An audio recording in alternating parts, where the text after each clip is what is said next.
L'actualité cette semaine est lourdement marquée par le séisme dévastateur qui a secoué le Maroc le 8 septembre dernier, touchant plus durement la région d'El Haouz. Les dernières mises à jour du ministère de l'Intérieur révèlent un bilan tragique de 2946 morts et 5674 blessés. Le tableau est sombre avec des images de décombres et de bâtiments totalement effondrés, mais les équipes de sauvetage ont été immédiatement mobilisées pour chercher des survivants. Et face à cette tragédie, la réaction royale ne s'est pas fait attendre. Le roi Mohammed VI a pris les devants et a présidé une réunion visant à évaluer la situation et déployer des mesures d'aide immédiate aux populations touchées, l'établissement d'hôpitaux de campagne pour soigner les blessés ainsi que l'ouverture d'un camp de solidarité étaient parmi les premières initiatives lancées. Le roi s'est également rendu à Marrakech pour être au plus près des victimes, une visite lors de laquelle le souverain, en plus de s'informer sur l'état de santé des victimes, a donné l'exemple en faisant un don de sang dans un geste profondément symbolique. Et puis c'est un élan incroyable de solidarité qui s'est formé, qu'il s'agisse de collecte de denrées alimentaires, de dons financiers, de contributions en sang, en médicaments, tentes ou vêtements.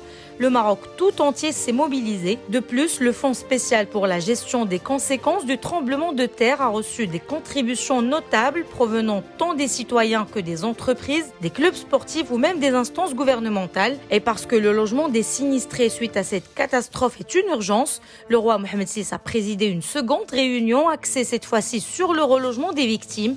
Un vaste programme d'urgence a été donc lancé pour reloger les sinistrés. Un plan massif qui vise à s'occuper des 50 000 logements touchés dans les 5 provinces affectées. Les actions sont nombreuses, relogement provisoire, aide financière pour la reconstruction et plan de réhabilitation des zones impactées.